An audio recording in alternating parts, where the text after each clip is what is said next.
Rajeshwari Venkitaramanan. Malayalam shorthand 50 വാക്ക്, KGTE lower സ്പീഡാണ്. ഈ കാണുന്ന മഞ്ഞ ബുക്ക് ഞാൻ എഴുതിയതാണ്. അതിൽ സ്പീഡും അതിൻ്റെ കൂട്ടത്തിൽ ലിപിയുമുണ്ട്. കുറേ അതിൽ ടോപ്പിക്സ് ഞാൻ എഴുതിയിട്ടുണ്ട്. സെയിൽ ചെയ്യുന്നുണ്ട്. ഡിസ്ക്രിപ്ഷൻ ബോക്സിൽ എൻ്റെ നമ്പറുണ്ട്.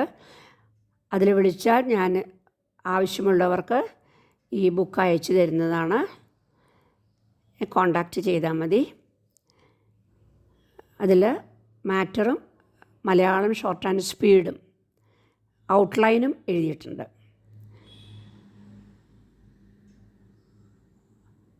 ഓക്കെ, ഇന്ന് സ്ത്രീധന സമ്പ്രദായം. ജീവിതത്തിന് ഒരു ക്രമം നൽകുന്നതിന് വേണ്ടി മനുഷ്യൻ നിരവധി ആചാരങ്ങൾ സൃഷ്ടിച്ചിട്ടുണ്ട്. അവയിൽ പലതും പിൽക്കാലത്ത് അനാചാരങ്ങളായി മാറിയിട്ടും ഉണ്ട്. അത്തരത്തിൽ ഒന്നാണ് സ്ത്രീധന സമ്പ്രദായം. പണ്ടുകാലത്ത് പിതാവ് തൻ്റെ മകളെ ഒരു പുരുഷന് കൈമാറുമ്പോൾ കന്യാദാനം നടത്തുക എന്നൊരു ചടങ്ങ് ഉണ്ട്. അപ്പോൾ മകൾക്ക് വിലപ്പെട്ട സമ്മാനങ്ങൾ നൽകുക പതിവ് ആയിരുന്നു. ആ ആചാരത്തിൻ്റെ മറ്റൊരു രൂപമാണ് സ്ത്രീധന സമ്പ്രദായം. വിവാഹത്തിലൂടെ ഒരു പുരുഷനും സ്ത്രീയും പുതിയൊരു ജീവിതത്തിലേക്ക് കാലൂന്നുകയാണ്. അപ്പോൾ അവർക്ക് നിരവധി ബാധ്യതകൾ വന്നുചേരും. അത് ഇരുവരും ഒരുമിച്ച് തന്നെ വഹിക്കേണ്ടതാണ്. രണ്ടുപേരുടെയും കുടുംബങ്ങൾ ഇക്കാര്യത്തിൽ സഹായിക്കേണ്ടത് ആവശ്യമാണ്. അതല്ലാതെ ഈ ന്യായം പറഞ്ഞുകൊണ്ട് സ്ത്രീധന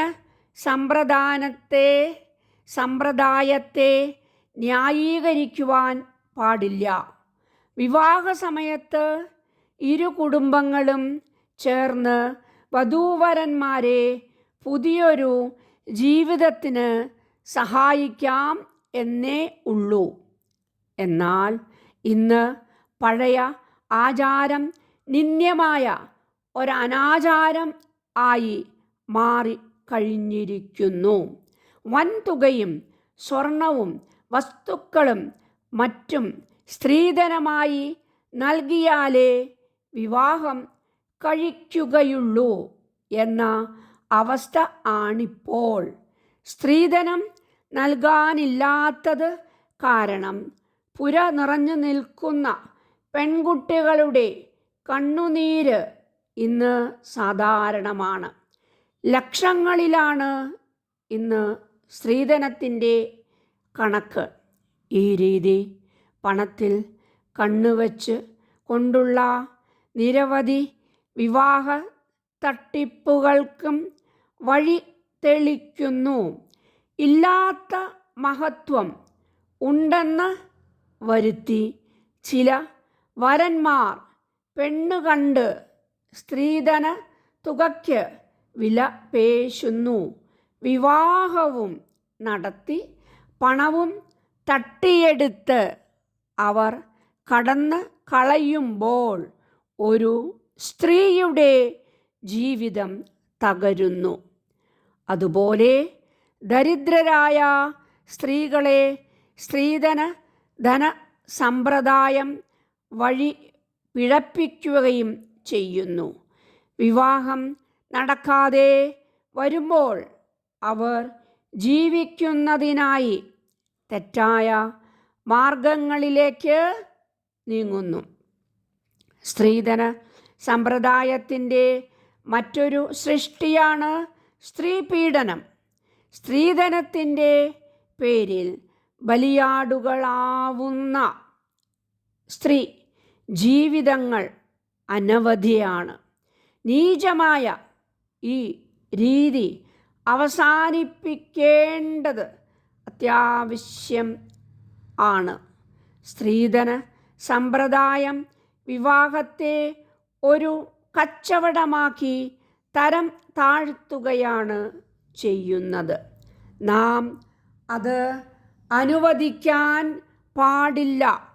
സർക്കാരിൽ നിന്നും അതിന് നിരവധി നടപടികൾ ഉണ്ടായിട്ടുണ്ട്. 1950 സ്ത്രീധന നിയന്ത്രണ നിയമം പാർലമെൻറ്റ് പാസാക്കി.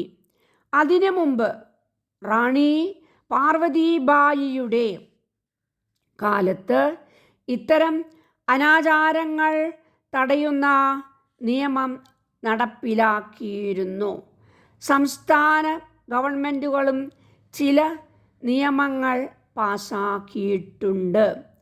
1958 ആന്ധ്രാപ്രദേശ് നിയമസഭ സ്ത്രീധന നിരോധന ബിൽ പാസാക്കി.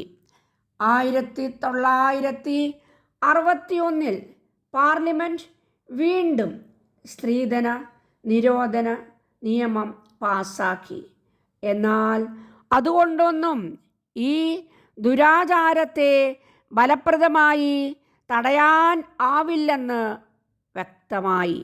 അങ്ങനെ 1961 നിയമം കൂടുതൽ കർശനമാക്കി. പിന്നീട് 1981 സ്ത്രീധന നിരോധന ബിൽ പാർലമെൻറ്റിൽ അവതരിപ്പിച്ചു. അത് 1984 പാസ്സായി. ഇതനുസരിച്ച് സ്ത്രീധനം വാങ്ങുകയോ കൊടുക്കുകയോ ചെയ്യുന്നവർക്ക് 2 കൊല്ലം വരെ തടവും 10,000 രൂപയും സ്ത്രീധനത്തുകയോ ഓളം പിഴയും നൽകും. വരും തലമുറകൾക്ക് മാതൃക കാട്ടാൻ നമ്മുടെ തലമുറ പ്രതിജ്ഞ എടുക്കേണ്ടതാണ്. നാം സ്വയം തയ്യാറാവുകയാണ് വേണ്ടത്.